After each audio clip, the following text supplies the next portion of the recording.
I believe this will change someone's perspective and understanding of life.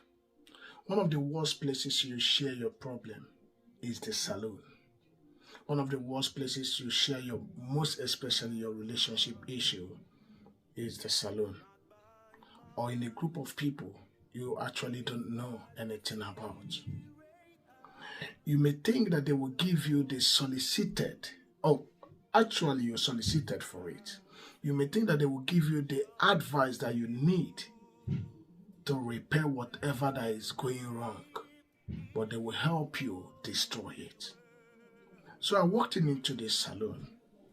I'm someone who is very, I find it so rare to actually have discussions in the salon, most especially in salon filled with men who are not being sensible.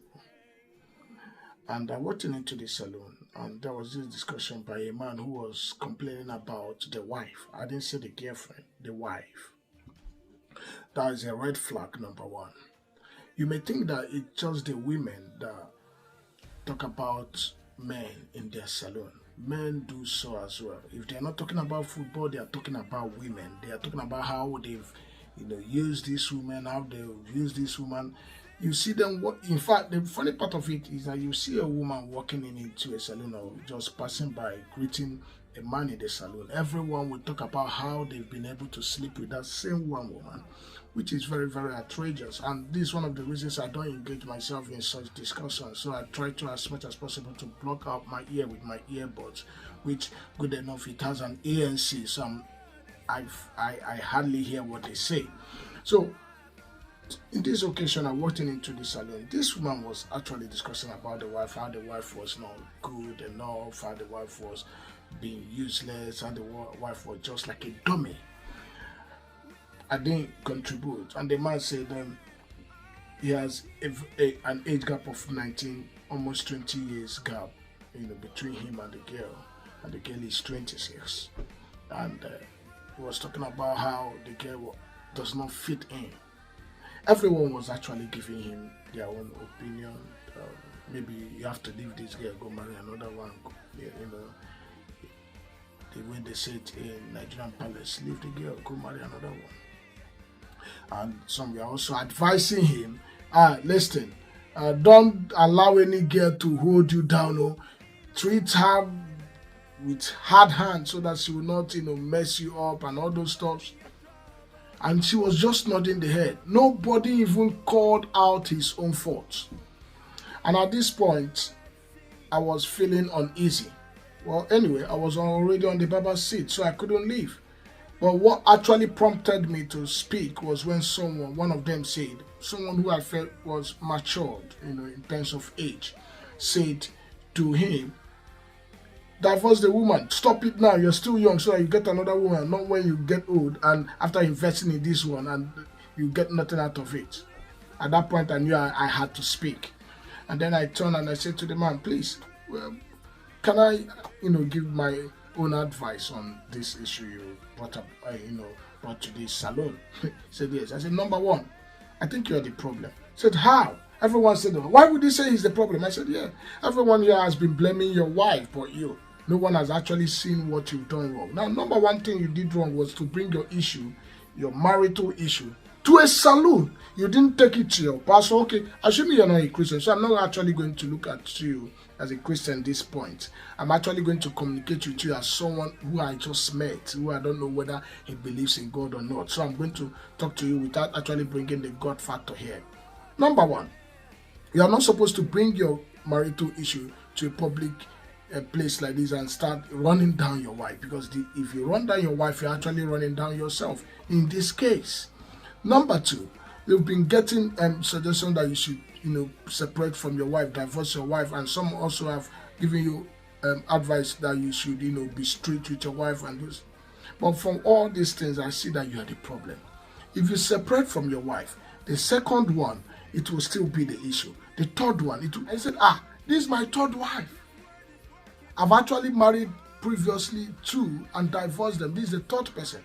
And I said, oh, you didn't even tell me. And I'm just telling you. You didn't tell me about this, but I'm just telling you what would happen, not knowing that it has happened already. If you divorce this one, you will still divorce the next one that will come, because the next one may now be the one you will, the one that will bring something to the table, do this, do that, but the one that will punch your nose. See, I tell you something. Sometimes when we complain about this person have done this person have done that, it's okay. But when we don't actually talk about the one we've done, then there is something going wrong.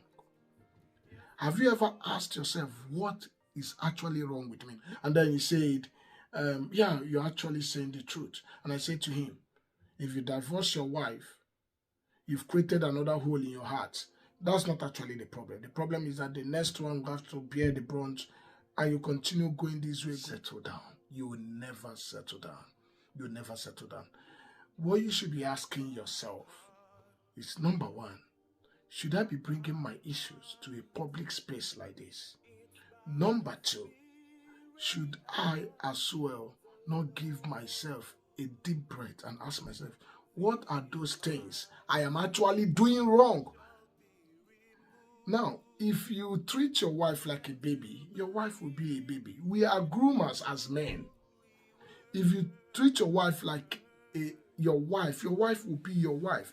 If you treat your wife like the boss, your wife will be calling you boss, and you shouldn't complain about that. So the way you treat your wife is what you get in return. I mean, in most scenarios, in most cases. I'm not saying in general cases, I'm saying in most cases.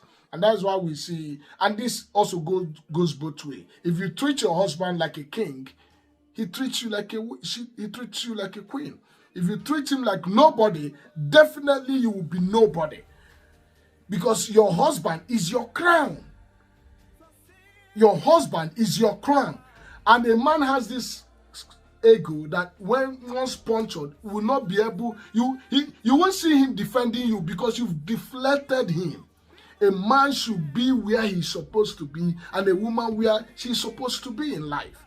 There is no competition. Rather, we are supposed to complement each other.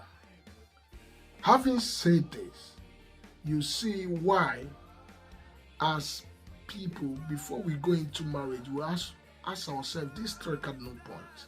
Am I ready? I'm talking to everyone, not just Christians. Am I ready? What kind of relationship am I going into, and with whom? Am I ready mentally, psychologically, spiritually, in every aspect, financially, and the rest? With whom? Is it going to be my destiny partner, or am I going to just choose a woman in the street? And number three, what kind of relationship? Is it going to be a relationship of wife and husband, or is it going to be a relationship of Oga and the servant? Or Oriako or Odoziako? What kind of relationship? You define it before you now say, okay, I'm ready. If you can answer these questions truthfully, it will help you decide on who you are going to spend who you are going to spend the rest of your life with. If not, if you think that, I've seen women who have divorced 3, and they will think, everybody, social media space, many people are emotional. They judge things without actually asking. You just hear one side of the story, and then you conclude. Ask yourself, in all the complaints, be sincere to yourself. What have I actually done wrong that have caused this damage to happen? What have I been doing wrong that has led to this damage? It may be a spiritual wrong that you've done. It may be what you've done in the past that is affecting you. I hope that this message will speak to our spirit man and speak to our mind for us to think about this, so that we can reduce the high rate of divorce as well. We can reduce the high rate of damaged relationship as well. God bless you and remain blessed. I remain your brother and friend, Pastor Prosperity.